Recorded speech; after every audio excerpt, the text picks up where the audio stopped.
Hello बच्चों, पारो physics केवी में आपका स्वागत है।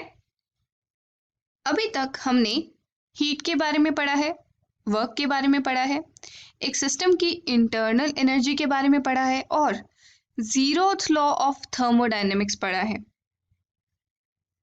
आज हम पढ़ेंगे फर्स्ट लॉ ऑफ थर्मोडायनेमिक्स। बहुत सिंपल सी स्टेटमेंट में अगर हम इसे समझें, then it is simply conservation of energy principle कि एनर्जी किसी भी आइसोलेटेड सिस्टम की कंजर्व्ड रहती है। This is the statement. It states that the amount of heat supplied to a thermodynamic system is equal to the sum of change in internal energy and work done in expansion or compression of the system. इसको समझने के लिए मैं एक system assume करती हूँ। There is a cylindrical system जिसमें एक गैस फील्ड है और उसके ऊपर एक पिस्टन है। मैंने इस सिस्टम में एक small amount of heat supply करी जिसे मैं बोलती हूँ डेल्टा क्यू। अब मैंने हीट सप्लाई करी है तो डेल्टा क्यू क्या होगा, हमारा पॉजिटिव होगा अकॉर्डिंग टू द कन्वेंशन। अब ये जो मैंने हीट सप्लाई करी है ये दो जगह यूज होगी। कहाँ कहाँ? एक तो इससे इस गैस का टेम्परेचर राइज हो सकता है, इसका मतलब इस गैस की इंटरनल एनर्जी बढ़ जाएगी। तो यानी कि डेल्टा क्यू कहाँ कहाँ डिस्ट्रीब्यूट हो रहा है, एक तो ये डेल्टा यू में डिस्ट्रीब्यूट हुआ है, यानी कि सिस्टम की इंटरनल एनर्जी बढ़ाने में कुछ हीट खर्च हो गई। तो यहाँ पर डेल्टा यू क्या होगा, हमारा पॉजिटिव होगा, as delta U will be equal to U final minus U initial. Final temperature ज्यादा है तो फाइनल इंटरनल एनर्जी ज्यादा होगी, इनिशियल टेम्परेचर कम है इसका मतलब इनिशियल इंटरनल एनर्जी कम होगी। So delta U will be positive. ये हीट एक और भी काम कर सकती है। क्या? अगर ये पिस्टन मूवेबल है तो ये गैस एक्सपैंड होना चाहेगी, इसका मतलब some part of the heat will be utilized in expanding the gas, that is the work done on the gas. अगर गैस एक्सपैंड करती है तो डेल्टा डब्ल्यू पॉजिटिव होगा और अगर गैस कंप्रेस करती है तो डेल्टा डब्ल्यू नेगेटिव होगा।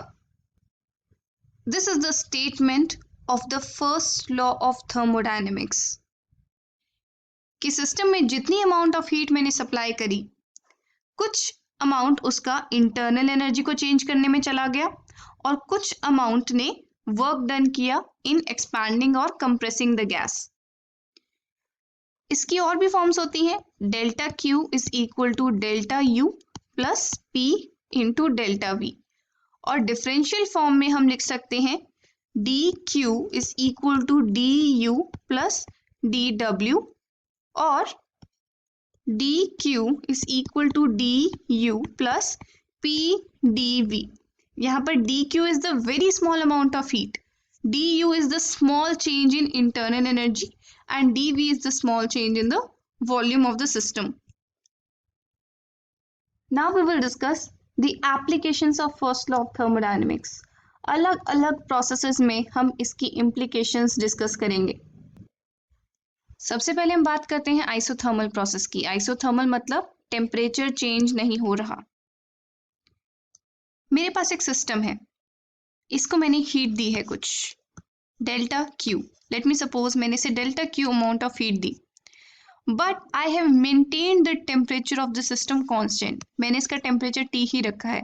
आई did not let the temperature of the system change, then such a process is known as isothermal process. तो ये जो हीट है ये क्या काम करेगी? This heat will be utilised in expanding the gas, ये कुछ वर्क करेगी। फर्स्ट लॉ ऑफ थर्मोडायनेमिक्स के according delta Q is equal to delta U plus delta W. Now temperature, मैंने बताया था कि internal energy is a function of temperature only, ये खाली टेम्परेचर पर डिपेंड करती है। तो अगर टेम्परेचर ही चेंज नहीं हुआ इसका मतलब delta Q will be zero, internal energy भी चेंज नहीं होगी। So all the heat supplied will go into the work done. मैंने हीट सप्लाई करी है, डेल्टा क्यू पॉजिटिव होगा, इसका मतलब वर्क डन भी पॉजिटिव होगा। एंड मैंने ये चीज बताई थी कि वर्क डन अगर पॉजिटिव है इसका मतलब the volume of the system is increasing और there is an expansion in the system. इसे हम डिफरेंशियल फॉर्म में भी लिख सकते हैं that D Q is equal to D U plus D W, where D U is equal to 0, so D Q is equal to D W. Next process हम लेते हैं एडियाबैटिक प्रोसेस। यहां पर मेरे पास एक सिस्टम है जिसकी वॉल्स नॉन कंडक्टिंग है, इट मींस एडियाबैटिक वॉल्स हैं। So no exchange of heat is possible between the system and surroundings. It means dq की वैल्यू क्या होगी? 0 होगी। Now if somehow this gas expands, ये गैस इस पिस्टन पे pressure लगाती है जिसकी वजह से ये पिस्टन एक्सपैंड करता है। Then from the first law of thermodynamics, dq is 0, so du is equal to minus dw. अगर मेरी गैस एक्सपैंड हो रही है इसका मतलब dw पॉजिटिव होगा, तो डी यू की वैल्यू क्या होगी? नेगेटिव होगी because of this negative sign. अगर change in internal energy negative है इसका मतलब final internal energy is less than initial internal energy and final temperature is less than initial temperature. इसका मतलब गैस कूल्स डाउन। तो अगर gas positive work कर रही है in expanding it, then the temperature of the gas will reduce. अगर ये gas compress होती है, in that case the work done will be negative, और work done अगर नेगेटिव होगा, dq तो हमारा 0 है क्योंकि एडियाबैटिक वॉल्स हैं, तो du is equal to minus dw. If the work done is negative, then minus minus will become plus. It means the change in internal energy will be positive and this is equal to u final minus u initial. इसका मतलब u final, final internal energy is greater than initial internal energy, और we can say the final temperature is greater than initial temperature. इसका मतलब the temperature of this gas will rise up. इस gas का temperature बढ़ जाएगा। Remember we are only talking about ideal gases क्योंकि internal energy is a function of temperature only in case of ideal gases. Third process जिसके बारे में हम बात करेंगे, it is known as isovolumic और isochoric process. इसका मतलब वॉल्यूम कांस्टेंट है। यहां पर मैंने एक सिलेंड्रिकल वेसल लिया जिसके अंदर गैस है, but the piston is non movable. ये मूव नहीं कर सकता, ना ये ऊपर मूव कर सकता, ना ये नीचे मूव कर सकता। इसका मतलब इस कंटेनर का वॉल्यूम हमने कांस्टेंट कर दिया। अब मैं इस सिस्टम को हीट सप्लाई कर रही हूँ। D Q amount of heat मैंने सप्लाई किया। So according to first law of thermodynamics, D Q is equal to D U plus D W. Now work done will be 0 क्योंकि dv 0 है, pdv dw हमारे किसके बराबर होता है? pdv। Volume में चेंज 0 है, इसका मतलब वर्क डन विल बी 0। तो इसका मतलब मैं लिख सकती हूँ dq is equal to du। अगर मैंने हीट सप्लाई करी है सिस्टम में, then dq will be positive, तो du भी हमारा पॉजिटिव होगा। इसका मतलब u final minus u initial will be positive, और u फाइनल हमारा u इनिशियल से बड़ा होगा, तो final temperature will be greater than initial temperature. इसका मतलब गैस का टेम्परेचर बढ़ जाएगा। इसी तरीके से अगर हम डी क्यू को नेगेटिव लें, इसका मतलब हम हीट सिस्टम से निकाल लें, तो उस केस में हमारा टेम्परेचर सिस्टम का कम हो जाएगा। सिमिलरली अब हम बात करते हैं एक साइक्लिक प्रोसेस की। हमारे पास एक सिस्टम था, मैंने एक प्रोसेस करी सच दैट जो इनिशियल स्टेज थी और जो फाइनल स्टेज थी वो सेम है। बीच में इसमें काफी स्टेजेस आई होंगी, मुझे उनसे फर्क नहीं पड़ता। साइक्लिक प्रोसेस वो प्रोसेस होती है जिसमें after a number of stages जो फाइनल स्टेज होती है that is the same as the initial stage of the system. इसका मतलब इस सिस्टम का अगर टेम्परेचर T था इनिशियली, तो फाइनल जो सिस्टम आएगा उसका टेम्परेचर भी T होगा। And we know internal energy is a function of temperature only, तो क्या इंटरनल एनर्जी में कोई चेंज होगा? Definitely we can see there is no change in internal energy. तो साइक्लिक प्रोसेस के अंदर du कितना होता है?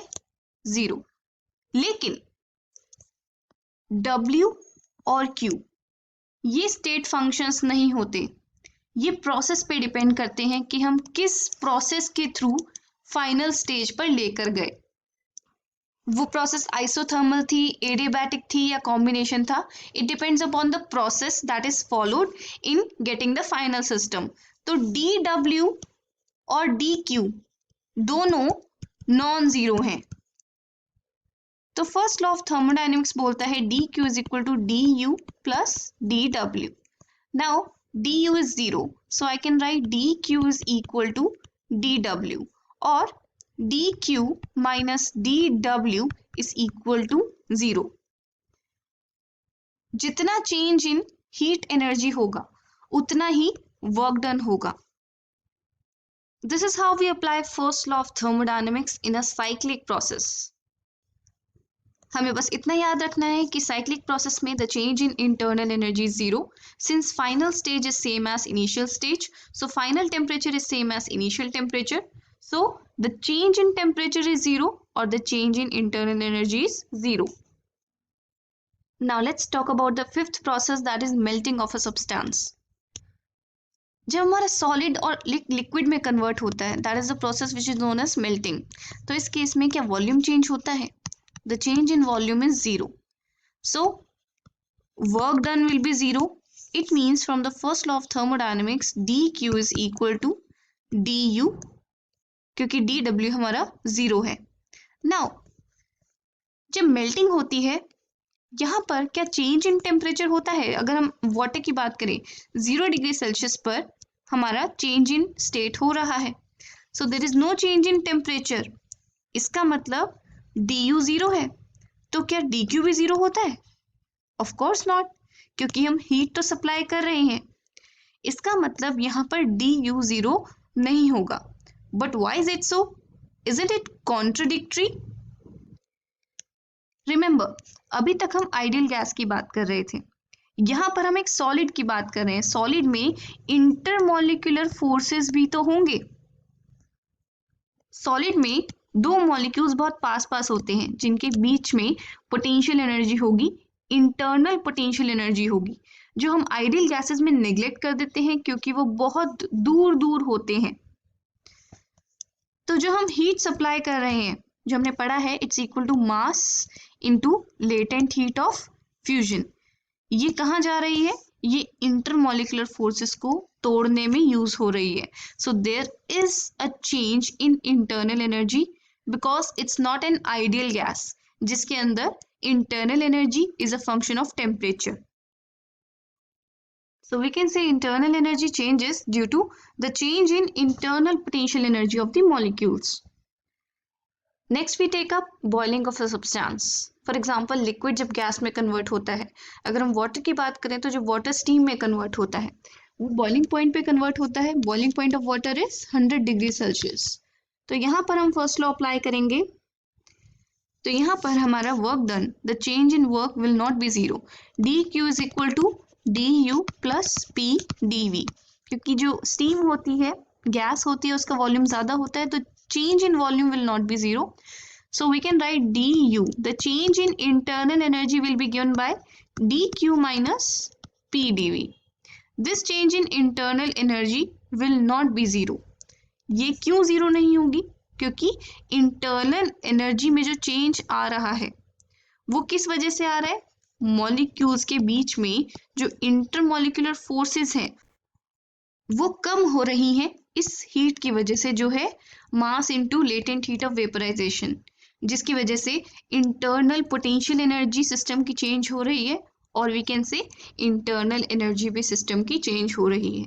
But here this PDV term will not be zero. So this was the first law of thermodynamics and its applications. I hope this topic is clear to you. Thank you for watching. Have a good day.